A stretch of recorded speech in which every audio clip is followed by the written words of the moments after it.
I'll never call off. Fourth quarter pressure. Back of the jersey. Double sevens. No matter how many times, I'll never get tired of that reference. Hall of Fame for dirt. We love you with a deep reverence.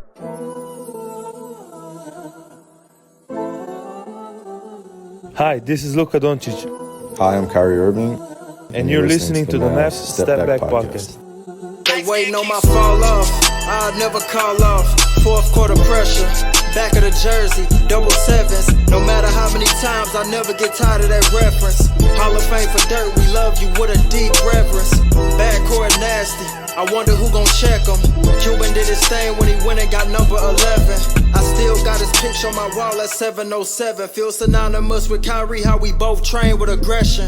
Competition obsolete. Trying to breathe life into my dreams. I'm so tired of sleep. Still got some work from last season that was incomplete. So hungry for redemption. Thank my boys, just might overeat. Like Luka with his three of them hit, my mic is prone to overheat. I pride myself the most. I'm 22 and my folks proud of me. I took the hard away since I was 10. Was no surprise to me. A step back, Mavs blowing up was no surprise to me. And I'm speaking honestly.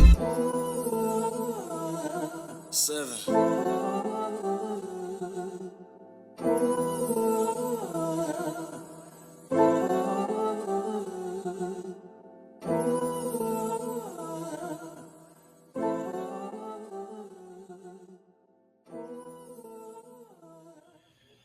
How's it going, everybody? Welcome in to another jam-packed episode of the Mavs Step Back Podcast. We are coming to you just moments after the Mavs put the finishing touches on a thrilling Game 3 win over the Minnesota Timberwolves.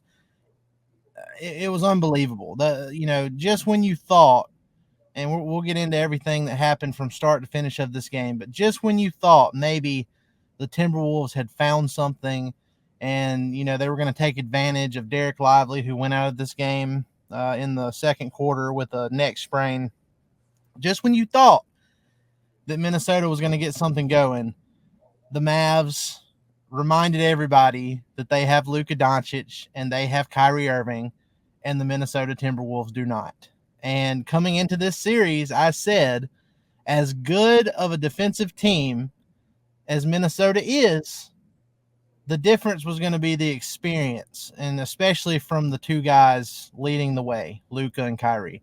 And that was the difference in Game 3. The Mavs won 116 to 107, and they take a commanding 3-0 lead in the Western Conference Finals. One win away from reaching the NBA Finals, and more than likely, and we talked about it on the last pod, they're going to end up playing the Boston Celtics, who are also up 3-0 in their respective conference finals. So, DJ, there is a lot to cover in this one. I know I normally start off with my 4 to 5 minute monologue rant or whatever I go through, but I'm going to let you start today. I want you to take the people through, what you were thinking in this game, and especially the fourth quarter and how they finished it. I mean, what are you feeling after the Mavs went up 3-0?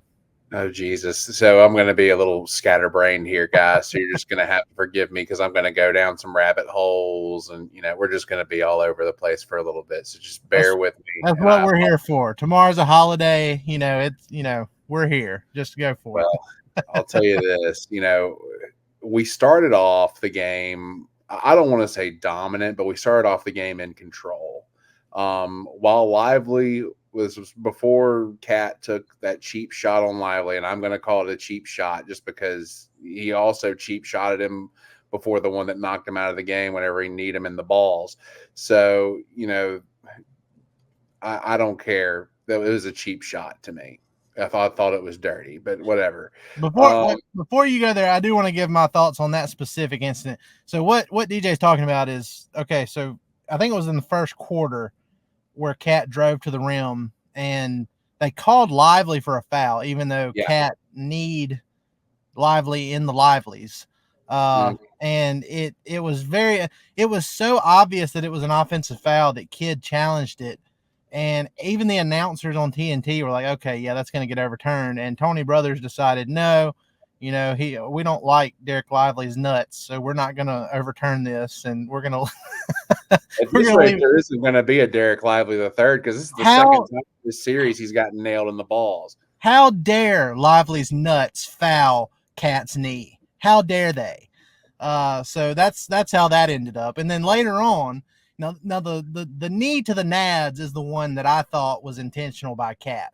Now the second one, I thought that was more incidental than anything else because Lively fell down, and Cat wasn't even looking at where Lively was. He was looking at the rim, and his knee hit the back of Lively's head. So that one was more of him just being a doofus, a fumbling doofus, and not knowing where he was at and all that kind of. It was kind of a freak thing, but I do think the knee to Nads thing was kind of a intentional thing because he knew Lively would get the block if he didn't do it. Either way, it pissed me off. And in my head canon, it was flagrant. It was intentional, and it doesn't matter because they ended up going 3 for whatever. I mean, what is Cat on the series, like 4 for 32 from 3? It's something crazy, but in this game specifically, he went 5 of 18 from the field.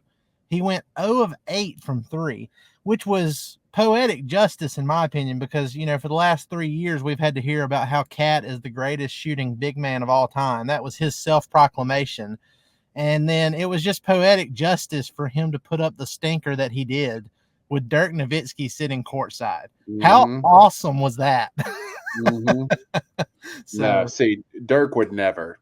Dirk has never. So that we can stop talking about him being the best shooting big of all time, because quite frankly, I can think of about maybe 10 others that would probably take the cake on that. Well, one of them played for the Timberwolves. So, I mean, percentage-wise, that's the whole thing. It's a technicality thing when Cat and the Timberwolves say that, because technically, he has a better overall field goal percentage and three-point percentage than Dirk did throughout his career. But there's a couple of asterisks there. One, Dirk played 21 seasons. Mm-hmm. So we'll see if Cat gets there, and we'll see what his shooting percentages look like, at the end of his career if he plays that long. 2, if you're going to be the greatest shooting big man of all time, you can't just do it in the regular season. You got to do it in the postseason too. That's right. Dirk did it in the postseason time after time. So he's not there yet. If you want to be that guy, you got some big shoes to fill. So, but as I said, I'm kind of scatterbrained, so bear with me. So kind of getting past this whole Cat conspiracy thing, which I don't care what anyone says about it. I was very, very concerned about our ability to guard the rim specifically. Lively is just such a huge part of that, and he's honestly a huge part of our coverage on Anthony Edwards. I think that Lively going out is a big reason why Anthony Edwards was able to get going so well. And I'll give Gafford his flowers later, because Gafford played a huge role in this win later on. He was awesome. But Gafford, I love him. But he does not have the defensive IQ that Derek Lively does. He just doesn't. He doesn't react to things as well or as quickly. He doesn't understand positioning on where to be whenever you're helping, specifically on an Anthony Edwards drive, and he paid for it with his head. So that was awful. I mean, we got the win, but the Wolves got the dunk of the game. Well, I don't know. Maybe the second. It might be. It's between that and Gafford. I'm gonna show the dunk that Gafford had at the end of this one. That was a foul too. And he went. It was nuts. nasty. He kind of redeemed himself with that dunk, honestly. Oh yeah. But the fact that we were able. It's like I said on the last pod, the fact that we are able to overcome our own injuries, our own mistakes, and still find a way to win, that's championship pedigree right there. And so we just refuse to lose. And that's just what happened in this game. And then in the fourth quarter, like in all fourth quarters in this series, Luka took over, and this time Kyrie really took over. So, I mean, Honestly, I don't see, I know Boston is really, really good. I don't see how they stop our 2 guards. I really don't. Well, and like we talked about in and I'm going to play this video of Gafford while I'm talking about this, but like we talked about in a previous pod, with every win the Mavs pull off, like what we saw tonight, you get the feeling that they're just a team of destiny. Mm-hmm. Like, and I mean, I know that's kind of cliche to say, but they just find a way to win. And, you know, Derek Lively goes out in the second quarter. So you have over half the game without a guy who is leading the team in plus minus for the postseason. It's the largest plus minus of any rookie player in a postseason since Manu Ginobili. And depending on how many games he plays in for the rest of this postseason, how many games the NBA finals go, you know, all that stuff, he has a chance to, you know, surpass Manu Ginobili, depending on how all that stuff goes. So it's crazy the impact he has had. So when he went down, obviously you know Luka and Kyrie are capable of doing what they did in the fourth quarter. You know, they both had 33 points. Kyrie had 14 of his 33 points in the fourth quarter, I believe. Mm-hmm. Luka had, let's see, I think Luka had like 7 points, but you know, he had that big assist to Gafford that we've just been playing on replay while I'm talking here, which is unbelievable, by the way. Like if you're listening to this on our regular podcast feed, go to our YouTube channel and just look at this loop. Like Luka, you know, he got fouled by Cat. He got fouled by whoever else was surrounding him there. It didn't matter. He just threw it up to Gafford. Gafford threw it down, got the foul with Rudy Gobert fouled him, finished it anyway. And man, he started talking after that. He just had a spasm just on the floor. I had a spasm on the couch. I had a borderline seizure when that happened. It was crazy to watch. That was insane. Unbelievable stuff from Gafford. But yeah, look, the destiny feel of this team is crazy. And when you have a guy like Luka and Kyrie, two guys like Luka and Kyrie doing what they're doing in these fourth quarters, you know, the Mavs, they showed it in the regular season. They were the best, or I think they were the second best clutch team in the league behind only maybe the Lakers as far as, you know, their clutch win record. Mm-hmm. But I mean, they've shown it all season, especially since the first week of February. You know, after the trade deadline, they've been the best defensive team in the league. They've been the best clutch team in the league. They, you know, even when PJ Washington had his shooting struggles immediately following the trade for like that next month or so, the Mavs still like won a ton of games. Like it didn't matter if PJ was hitting or not. And, you know, now that he's hitting some shots, he didn't in game 2. And again, it didn't matter. Big shots too. Big shots. He had a really key 3-pointer tonight in the fourth quarter. I want to say that put us up by like 2 or something, but I mean, that was huge. We were down. So yeah, I think we put us up by either 1 or 2. Yeah, either way. He had a knack for it. Yeah. I mean, he's got that clutch gene. Like he'll go the whole game without hitting anything. And fourth quarter rolls around and I mean, he's like our version of Robert Horry. He is. It's a very similar feel.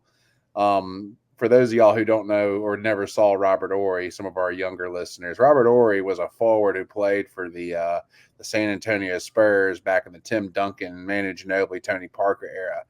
And I swear to God, the guy was and the Lakers. And I swear to God, the only time this guy was relevant was in the fourth quarter.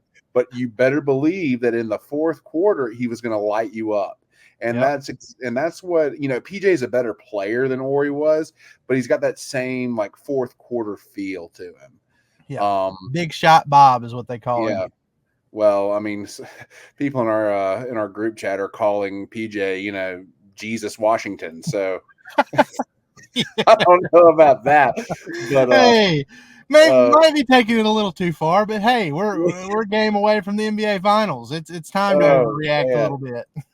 Yeah, well, I might overreact if we win the whole thing, but you're right. I mean, he just has a knack for being in the right place at the right time, and then just having massive onions to hit some of the shots he hits, because it was the same exact thing in game 2, or maybe it was I can't remember if it was game 1 or 2, but he hit a 3-pointer. No, it was game 1. The Mavs were down 102 to 101 in game 1, and then PJ hit his first 3 of the game from the corner to give the Mavs a 104-102 lead, and they led the rest of the way. And it was the same thing tonight. The Mavs and Timberwolves, they were tied at 104, and then with 3:38 left, PJ, off an assist from Kyrie Irving, hit a huge corner 3 to give the Mavs a 107-104 lead, and they led the rest of the way. So there's 3 things you can count on in life. You can count on death, you can count on taxes, and you can count on PJ Washington hitting a clutch 3 at the end of the fourth quarter. So, and it's crazy because when Dorian Finney-Smith was here, that was the role he played too. You know, he now PJ is much more versatile than Dorian Finney-Smith was, but you know, that was one thing that Dorian always did. And I have several. You can go through, you can do the search function on my tweets, you know, put Dorian Finney-Smith in my @ and several times over the years, I'm just like, you know, if Dorian Finney-Smith is going to do something, he's going to hit a clutch 3, you know, in the fourth quarter of an important game. And, you know, that's the role that PJ Washington has taken on, as well as playing excellent defense. Like, I know Dorian did too. I mean, he's like an upgrade from Dorian. I love Dorian, but he's like an upgrade from Dorian. Oh, he's a massive upgrade. He can do a lot more.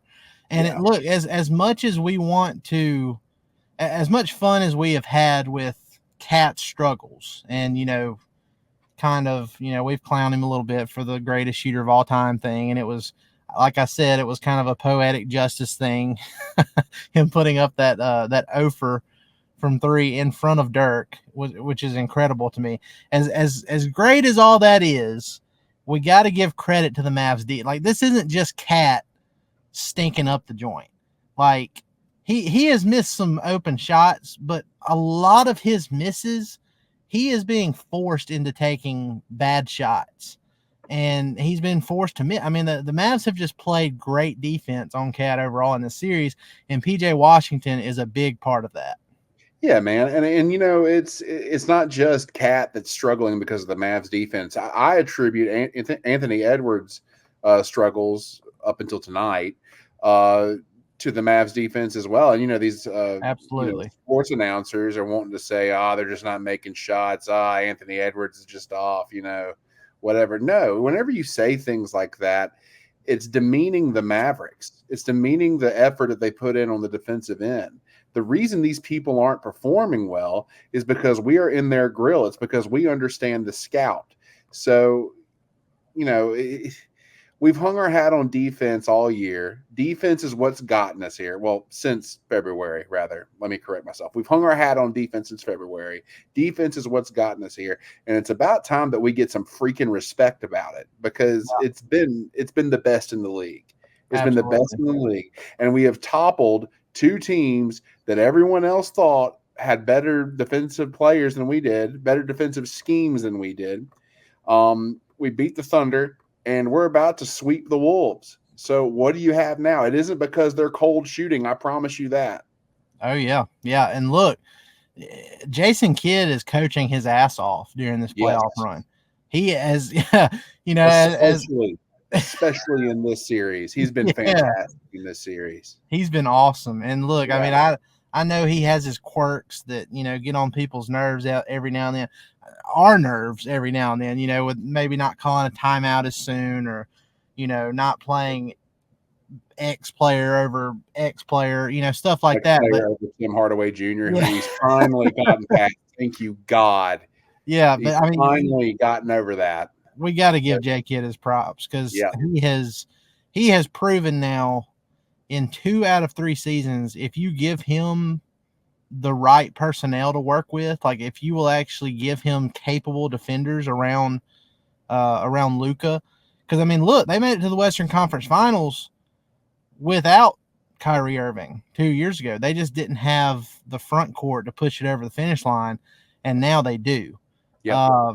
And so he's proven, if you give him capable defenders, that he can coach an elite level defense. He's done it in 2 out of 3 seasons now.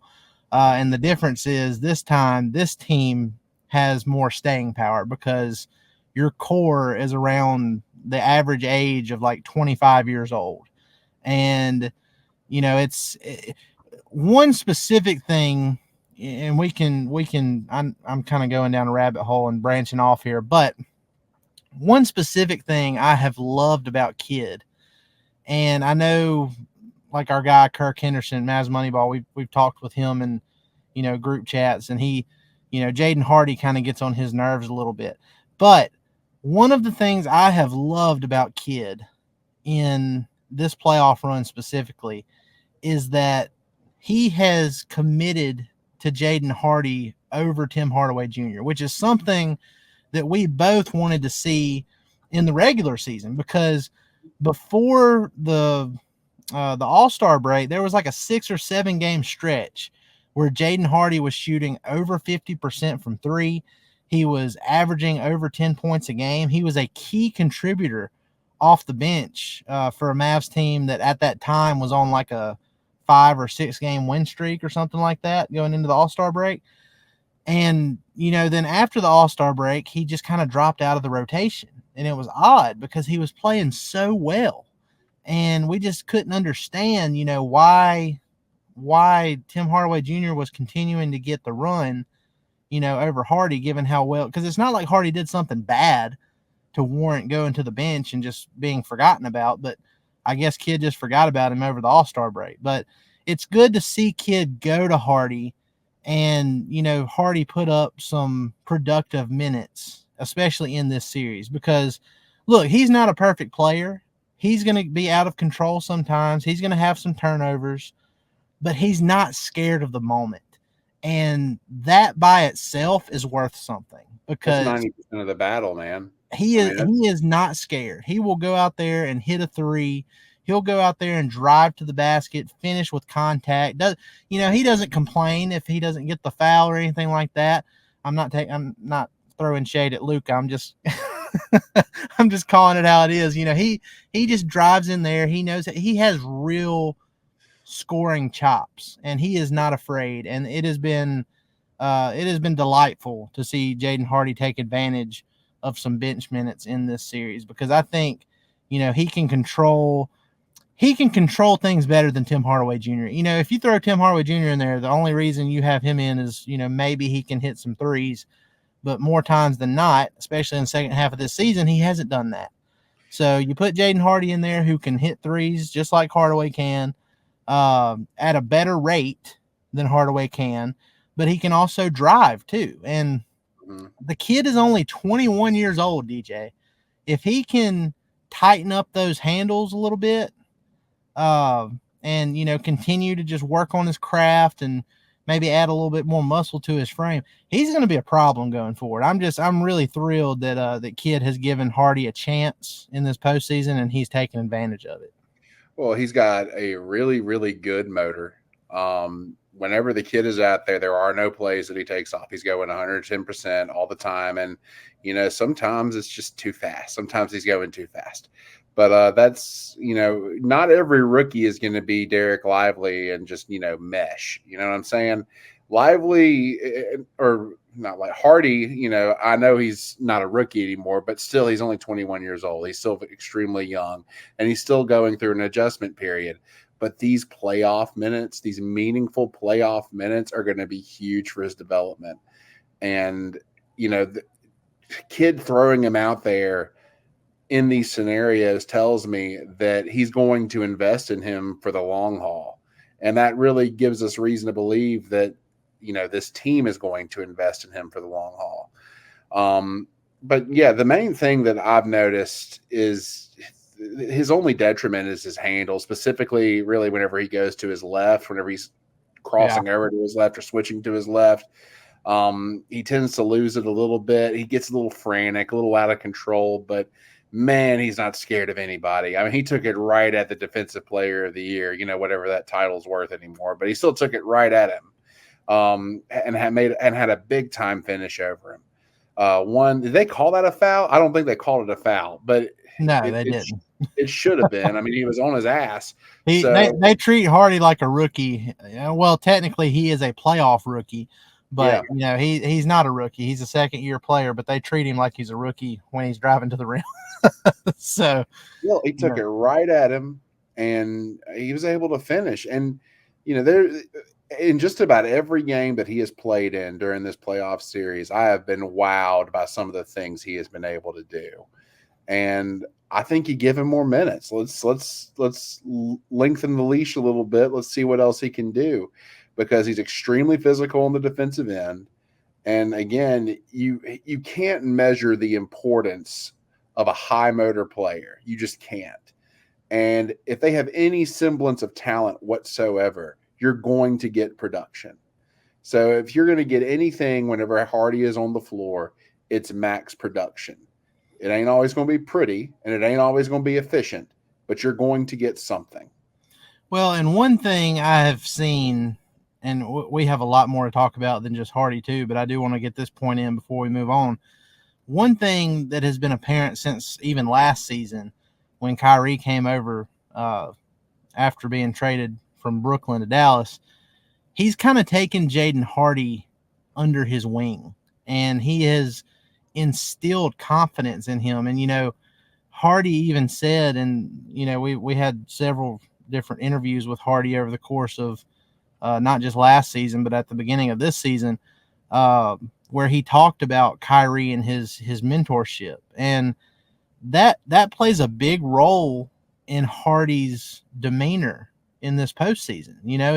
He kind of takes on the same mindset as his mentor. And I think Kyrie, as much as Kidd has instilled some confidence just by giving him the opportunity, I think Kyrie has played a big part in, having him mentally ready for this moment too.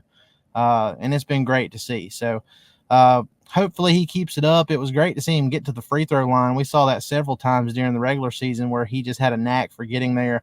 There was one time where he scored. He should have had one more free throw in there on tonight, but he didn't get it. But it's still 7 points in 11 minutes, 2 of 4 from the field, 3 of 4 from the free throw line, and a couple rebounds. I mean, that'll work.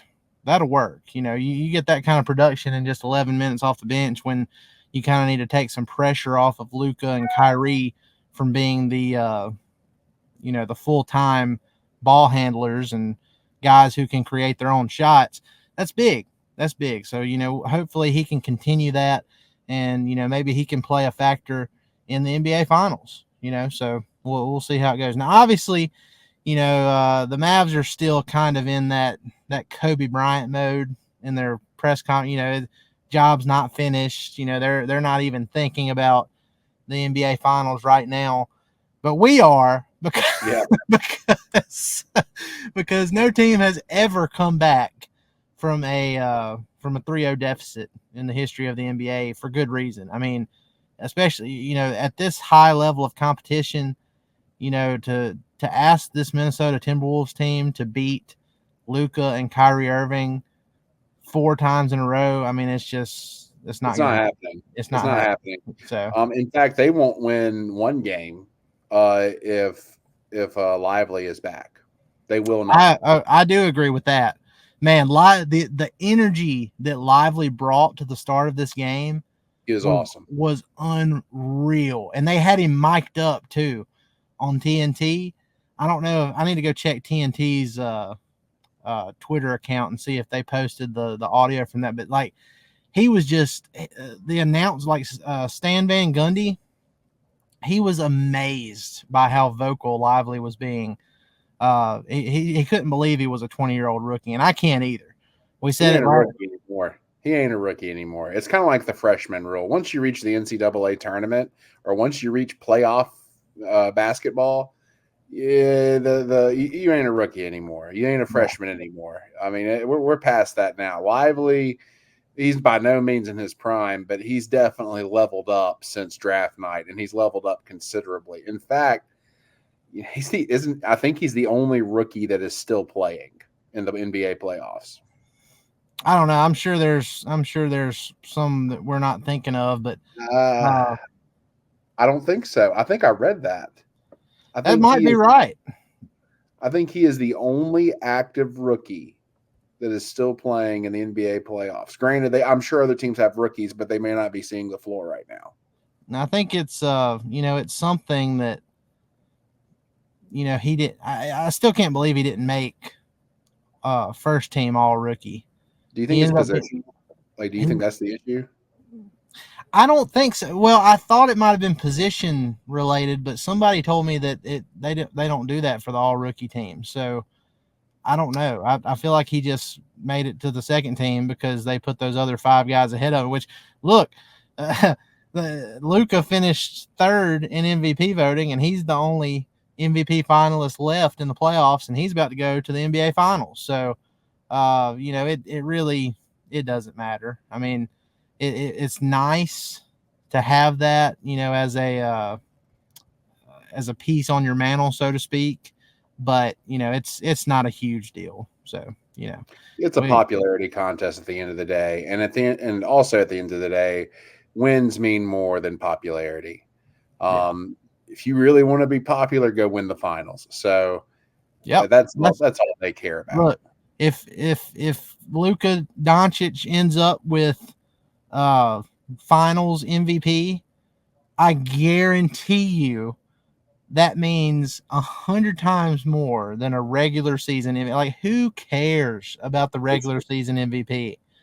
It's worth way more. It's worth way more because I got to tell you this. You know what comes along with a finals MVP? A ring. And that's what we're really after. That's what really matters. And that's how the GOATs are measured. And so since we're going to talk about, I'm sorry to interrupt you, but I've got this right in front of me, and this seems like a really perfect time to go for put this out there. So, since we're talking about Luka and, perennial GOAT status, Luka Doncic has played his 43rd career playoff game tonight. He has 1,336 points, 400 rebounds, and 355 assists in those 43 playoff games. No one else hit all 3 totals in their first 43 playoff games. No one else. He's the only one that's ever done it. Now, if you drop those qualifiers to 1,100, 300, and 300, the entire list is made up of 3 people: Luka, LeBron, and the Big O, Oscar Robertson. Unbelievable. That's pretty big company right there. That's pretty good company. And while we're at it, everyone wants to compare Anthony Edwards to Michael Jordan. Guys, the closest thing that we have to Michael Jordan in our league right now, you're looking at him on the Dallas Mavericks. This is the ability to close in the fourth quarter the way that he does. That's the closest thing that we have to Jordan. It's going to piss a lot of people off. It's a narrative that nobody wants to even admit, but it's the reality. Well, look, and I'm going to show this because I look, Anthony Edwards, he's a stud. He's going to be a stud for years to come. Yeah. But he's never been this far in the postseason, and you got to take your lumps before you get there. We know that better than anybody. I mean, Luka's had to take his playoff lumps over the years. But, Anthony Edwards, this is the kind of stuff where, they compare him to Michael Jordan. He had this moment tonight where this was the moment where it kind of felt like the momentum was turning because, Minnesota had come back. They were down by 10 or 12 or something like that, and they ended up tying it in the third quarter. And Anthony Edwards had like an 8 or 10 point, I think it was 8-0 or 10-0 run all by himself for the Timberwolves, and it was highlighted by that poster dunk over Gafford, which is incredible. And now, in that aspect, he is, kind of like Michael Jordan aesthetically, but I mean, I agree. I mean, you can't just go by that. Like you got to go with who finishes in the fourth quarter, who has that killer mentality, and who wins the games, and that's Luka. And look, even LeBron, earlier in his career, I mean, even when he formed the Big Three in Miami that first year, I mean, he always had, some struggles closing in the fourth quarter. Now, he did have some big moments in the finals, in his later years making the finals, but up until 2012, before 2012, he had several issues closing in the fourth quarter, and it cost him 2 championships. It cost him a championship in 2000, I think it was 2007, and then in 2011, when he was with the Cavs and they played the San Antonio Spurs, and then when he was with the Heat and they lost to Dirk and the Mavs. So, that's one reason why LeBron gets a lot of flack, and people don't, some people say, well, he's not going to be better than Jordan all time, even though I think it's a lot closer than what people want to admit. But I agree. I mean, Luka, he's not going to fit the aesthetic mold for being Michael Jordan, but I think the demeanor he brings, the clutch gene, all the things that you wanted to see out of or that you liked seeing out of Jordan back in the day, you're seeing a lot of it from Luka now, and he's on Team Jordan. Every time I've seen Luka and Kat in this series, it reminded me of the All-Star game. I can't remember if it was last season or the season before. It was whenever they did like the NBA top 75 of all time or whatever it was. And Michael Jordan specifically came up to Luka on the court and, dapped him up and was hugging him and everything. And then Kat came over and tried to like interrupt, and he was just like, yeah, okay. I gotta find that clip and send it to you. It's so funny. It's like, oh yeah, how you doing, Luka? Yeah, just hugging him up. Kat tries to interrupt, just like, bro, we're kind of in the middle of something here. So let me ask you this, and this question is going to get you in trouble. So I will answer it too. Oh, God. How old is Luka right now? 25. So LeBron's first finals win was, I believe, at 27 years old, right? I think that's right. I have to look it up, but I think that's right. Let me ask you this. At 25 years old, who was the better player, Luka or LeBron? I think Luka, because, LeBron didn't really have that good of a refined post game. Nope. Until after he got humbled by the Mavs in 2011. And then we started to see a different LeBron, who dominated and I think he made it like 8 consecutive finals. So I would have to say Luka. I mean, he is. Yeah, at this stage, I agree with you. I think that Luka's game at this stage is more refined. I think a lot of that comes from playing over in Europe and playing pro ball for so long. I mean, you have no choice. But yeah, I agree with you. Now, defensively, LeBron definitely had the edge just because of his athleticism. Prime LeBron, young LeBron's athleticism was otherworldly. Like, there's no. Yeah, it's like Anthony Edwards now, but like on steroids. He was. he was also unbelievable. 6'9", 260 or something like that. And he was probably the best shot blocking wing I have ever seen in my entire life. I mean, he coined the chase down. That was his thing. That's his deal. When anyone else ever does it, everyone kind of points back to LeBron and goes like, "Oh, I look like LeBron James there." But no, the overall game, we got to go with Luka. Yeah. Overall game, and specifically offensive game, you have to go with Luka. And I think if Luka wins this year, I think, if he continues down this road, which, anything can happen, but if he continues down this road and he ends up with more championships than LeBron James, we're going to have a hard conversation. I agree. He has been incredible. Like, it's really hard to believe that he has 5 All-NBA first-team selections at age 25 years old. In 6 years. He's been in the league 6 years. And has 5 of them. He's already passed Dirk for All-NBA first-team selection. He's already passed Steph Curry. Yeah, he's passed a lot of people. It's crazy. And, he's just getting started too, man. We've said it for years, if the Mavs could just get the right front court pieces for Luka to, you see it throughout this entire Minnesota Timberwolves series where, even if the Timberwolves are sending hard doubles at Luka, he's making the correct read every single time.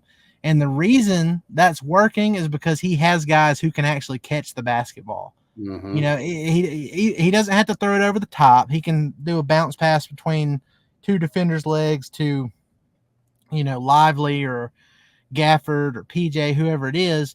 And those guys are able to make the correct read off of that pass. So, even if those guys don't go to the basket and score off of that, they're making the correct read and throwing it out to the corners or throwing it out to the, top of the key or the left or the right wing, and guys are making the correct plays. So, it starts with Luka making that, if you leave somebody on an island with him, I don't care if it's Jaden McDaniels, I don't care if it's Rudy Gobert, I don't care who it is.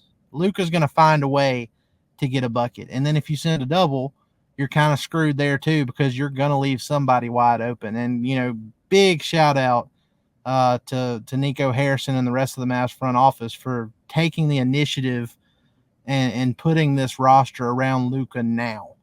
For taking a chance on bringing Kyrie Irving when, his reputation at that point wasn't the best.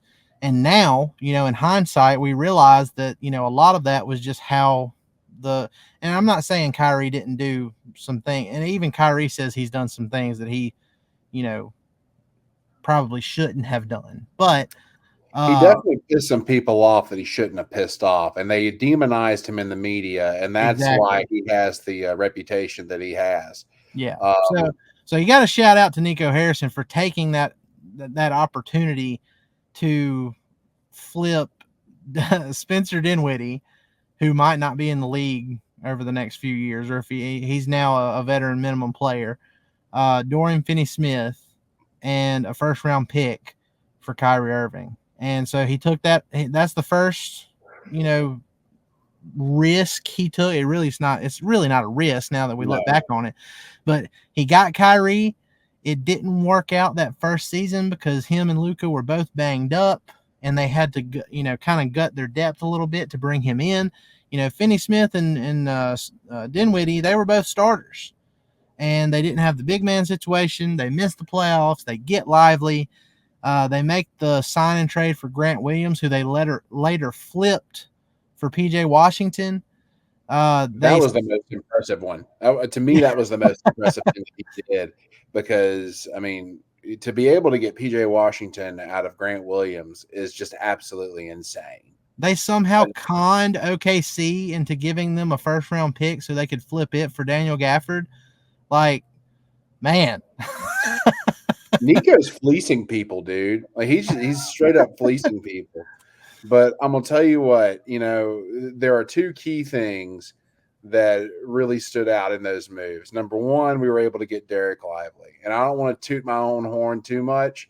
You can toot it. I told you so. I told you so. You can toot it. He is if tonight wasn't evident enough, I know we won, but by God, it was close.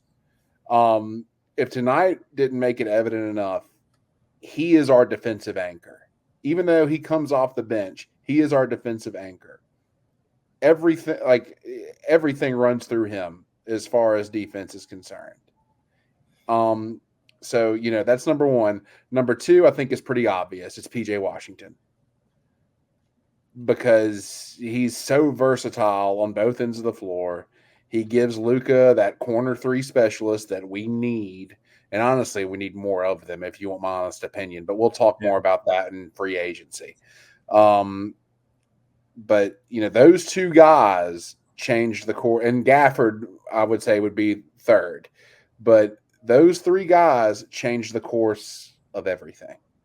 And then you have the veteran minimum signings. Derek Jones Jr., who wasn't signed until, I think, late August. Either late August or I don't think it was September. I think it was late August. But still, he was deciding on a veteran minimum contract between the Mavs and the Heat, and he chose the Mavs, and he chose good. Yeah. So, even in Dante Exum, I know he hasn't shown up in these playoffs, and he's kind of been a disappointment. But in the regular season, he was huge. He won several games for the Mavs with how he played, shooting nearly 50% from three. So every move Nico Harrison and the Mavs front office has made over the last 12 months has been right on the money. And it's not just like those moves were made for now, because I mean, obviously it has helped now, and the Mavs might just come away with the championship before this is over with, but because of those moves. But it's for the immediate future too, or the near distant future. I don't know how you would say that, but the next 3 to 4 years, the Mavs are set up. I mean, all these guys are like 25 years old. Lively is 20. Jaden Hardy is 21. The only older guy is Kyrie, and the way he plays, I feel like his game will probably age well because he's such a good shooter.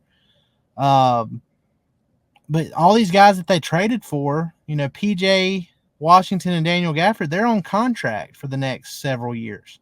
And it's team-friendly contracts too. So, I mean, that's the biggest thing. It's like, not only have these moves been perfect, and the chemistry is at an all-time high, but it's not a situation like after the 2022 Western Conference Finals when the Mavs lost Jalen Brunson in free agency, and they essentially wasted a year trying to make up for all that. So it's good that the Mavs will be able to build off of this season with continuity and not have to go through another major roster reshuffling like they did in 2022. So unless something unforeseen happens, which I guess that there's always that potential, but unless something unforeseen happens, we're set for the next few years. We're built for now, and we're built for later, and that's really special. Honestly, that's not really something you see very often.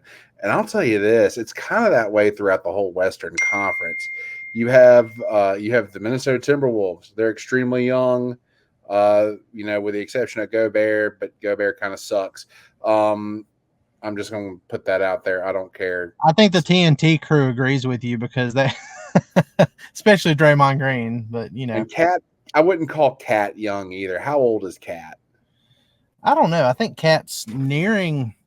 He's got to be nearing 30. Nearing 30, I would think. Maybe he's 28. He was on that Kentucky team that played against Wisconsin in the Final Four. That would have been my junior year of college, which would have been 2015. He's 28 and a half. Okay, that makes sense.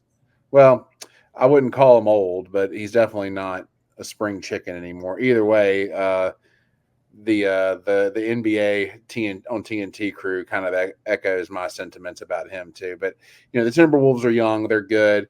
OKC is extremely young, they're going to be good, and they're only going to get better because they've got a ton of draft picks. The West is a scary place, and it's only getting scarier. But thankfully, the Mavs are also getting scarier. So there's that. Yeah, I think the Mavs are set up pretty nicely, especially for the next couple of seasons. Now, if you get 2 or 3, like when you get to the end of Kyrie's current contract, which, he has 2 more years on his contract past this season, depending on what he looks like when you get to the end of his contract, at that point you start to look around and say, well, if he's still playing at a high level, obviously you re-sign him.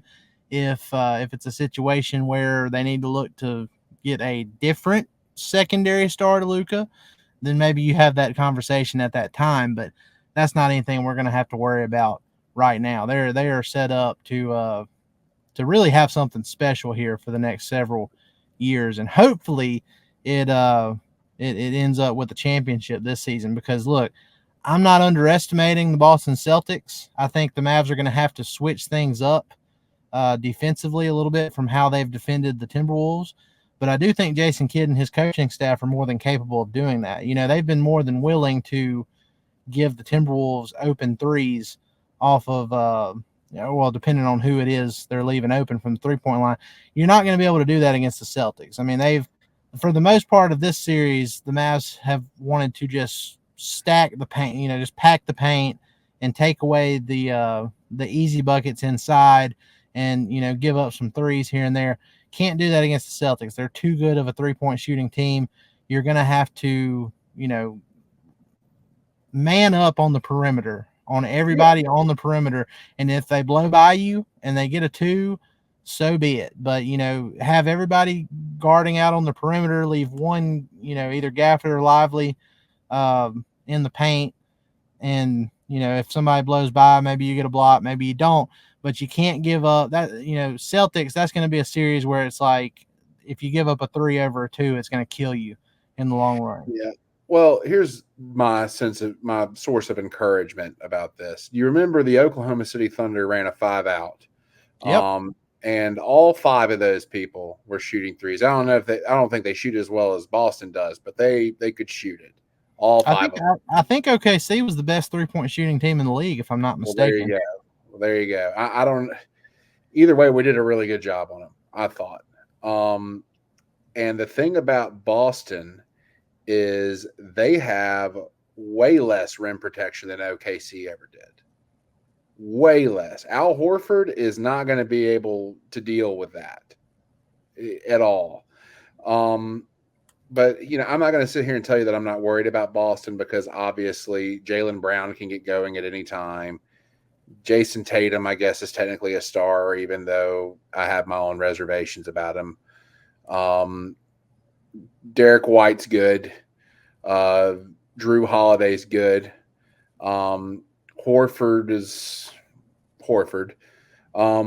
He's been overall, look, for as old as Horford is, which I'm shocked he's not 45 years old. Apparently he's only 37 or 38 or something like that, but I thought he was in his 40s by now. He's been really good. He played on that Florida back-to-back national championship team. That's how old he is. Oh, I hate to interrupt you, but I just looked this up, while we were talking about it. The number 3, the third best 3-point shooting team in the NBA this season was the Minnesota Timberwolves at 38.7. The number 1 3-point shooting team was Oklahoma City at 38.9, and number 2 was the Boston Celtics at 38.8. So Mavs are about to knock off 2 of those. I like our chances. And another thing that you have to understand, the difference between Boston and, say, an Oklahoma City Thunder team is Oklahoma City was much better at crashing the offensive glass than Boston is. Also, Boston has not been tested in these playoffs. They ran through a dilapidated Miami Heat. They ran through pretty much a dilapidated Cleveland, in my opinion. They're running through an Indiana Pacers team that just can't seem to figure itself out, specifically in late game situations. They don't know how to manage games. So they haven't been tested. So, I don't want to look too far ahead, but if we're able to come out and hit them in the face right away, I like our chances because Boston is so 3-point oriented. Yeah. And if we can just limit them to one possession, keep them off the glass, which I like our odds in that. See, that's what's provided me with a lot of optimism, assuming the Mavs finish this off and go to the NBA Finals, because the way Gafford and Lively have performed against this Minnesota Timberwolves front court of, Rudy Gobert, Karl Anthony Towns, and Naz Reid, who we were, very concerned about heading into the series. And Naz has been great. Or maybe it's Naz. I think it is Naz because I heard the people on TV say it, but who cares? Anyway. Potato, tomato. Same thing. Yeah. But, the way that the Mavs have played against this front court, I don't see how they can't continue to dominate against senior citizen Al Horford, who is great. I mean, he's been great, but, I just don't know. I can see the Mavs continuing to dominate against Horford and Kristaps Porzingis, assuming Porzingis comes back for the NBA Finals, and I think he will. which that'll be some interesting narratives going on for that NBA Finals. You got the beef between Kyrie Irving and the Boston Celtics. When he was with the Brooklyn Nets, he was flipping off the crowd, and I think during that one playoff series, he stomped on Lucky. On the Celtic head, yeah.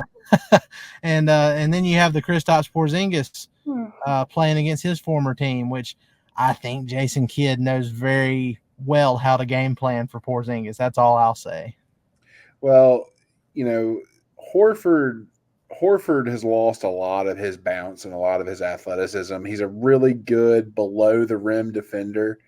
And he's a really vocal guy on the defensive end. He knows how to direct traffic. And so, don't discount Horford for what he is. I mean, he's very effective.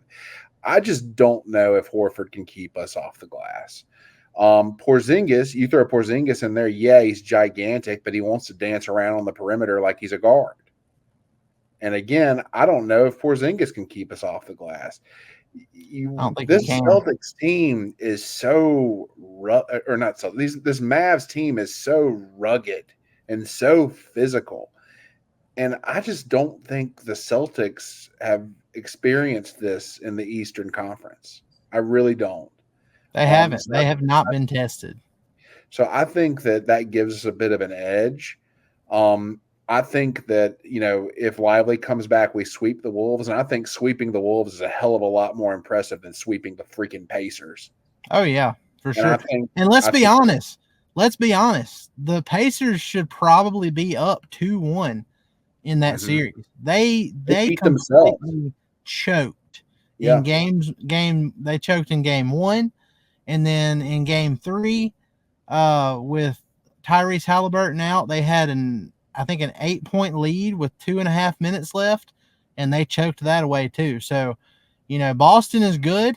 They can hit some threes, and they have a good defense and everything. But I mean, I watched both of those games, the game 1 and the game 3 between the Pacers and Celtics, and the Pacers just absolutely choked both of those games away. So, they gave Boston a gift in separate games there, and look, they're just tiptoeing their way to tiptoeing isn't the right way to say that. They're just kind of skipping along through the Eastern Conference.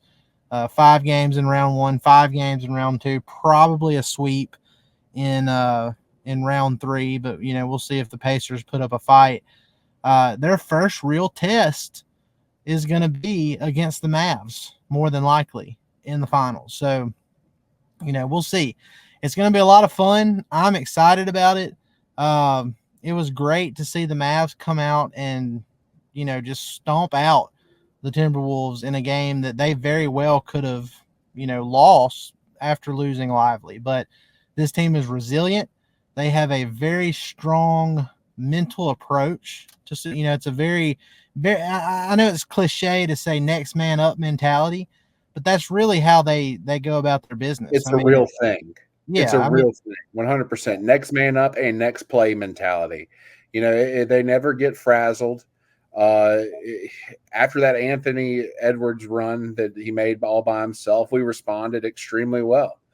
And that's just another example of what we've done time and time again, not just throughout this series, but throughout the playoffs. I mean, hell, this is the first series we've won a game 1. We've had to come back after losing game 1 the entire playoffs. So we talked about that before the series too. We said if the Mavs can, finally get over the hump and win a game 1, they might just mess around and not lose again. And they have certainly done that so far. The 5th consecutive playoff win for the Mavs, going back to the games 5 and 6 of the second round against OKC. They're on an absolute roll. And again, Luka and Kyrie combined for 66 points in this game. They each had 33. Luka had 7 rebounds, 5 assists, 5 steals, and a block. Holy shit, Luka. But he don't play defense. Yeah. He don't play defense. Holy shit, Luka. Okay, well, and PJ Washington, 16 points, 50% shooting, hit 2 of his 6 threes, had 8 rebounds, 2 assists. Derrick Jones Jr. And that's another thing. We talked about it. Coming back home, your role players are going to shoot better. Both P.J. Washington and Derrick Jones Jr. had offers from 3 in game 2. And we said, that's probably not going to happen when they come back home. Well, those two combined and hit 5 threes in game 3, which was huge for the Mavs. And they came out and they were hitting early too. I know that Jones had a 3 pretty early in the first quarter. I want to say Washington got himself going pretty early too. So that's so huge whenever your role players get going early. Yep. And going back to the whole respect thing, we've taken down a team that everyone thought had the best.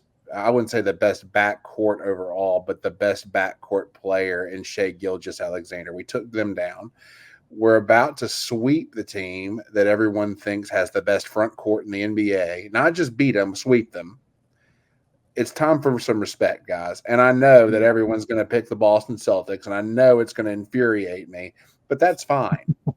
That's fine. Yeah. We'll just Kid and his team have fully embraced the underdog role, and he knows all too well how to do that, because that's exactly how that 2011 team was. They were picked against every single step of the way, and I think that team took it personally, and it ended up in the franchise's first ever championship. And I think that's the same mentality that this team has taken on, and it's no surprise that they've done that with Kidd, being the leader of it, like he was he was the floor general in 2011, and now he's doing it from coaching on the sidelines this year. So it'd be pretty cool. Chandler there too, who was also there. So exactly, he's become a big mentor for Lively. So it's like poetry; it rhymes. So you got Dirk sitting courtside. You got the band together a little bit. The vibes are vibing. All they got to do is just get, Deshaun Stevenson in the crowd, and we'll be ready. We'll be ready to go. If Deshaun Stevenson makes an appearance in the finals, it might just be over just because of the aura that he would bring to the team. I'll never forget the bank-in threes, dude. That was awesome. It was so good. He's got to wear his "Hey LeBron, how's my Dirk taste" shirt. He's got to wear that when he comes to the game. So, anyway. It'd be incredible to see Kidd win a championship as a player and as a coach for the same exact team. That would be pretty cool. So we'll see how it goes. But guys, we have been at this for nearly an hour. Oh yeah, a little over an hour now, and we are going to go get some much needed sleep, even though we will probably stay up and consume all the content online. Binge all that for the next hour or so before actually going to sleep. But we appreciate y'all coming in and listening to us every single episode. We are inching closer and closer to our first ever NBA Finals edition of Mavs Step Back Podcast, which would be incredible. And we can't thank you enough. We just crossed the 25,000 subscriber mark on YouTube. Unbelievable. Like the growth of that since like before last summer has been unreal. And I don't think it's a coincidence that it's coinciding with the Mavs about to make their first NBA Finals in 13 years. So we appreciate all of you. Be sure to go like, rate, and subscribe on all your favorite podcast platforms, and keep hitting that subscribe button on YouTube, leaving us a bunch of likes, comments, and all that good stuff. And we are going to continue to bring the best Mavs coverage that we possibly can going forward. So we appreciate it, guys. Y'all have a great rest of your Sunday night, and have a great week. And we'll see you Tuesday night, hopefully after what will be a Mavs sweep over the Timberwolves.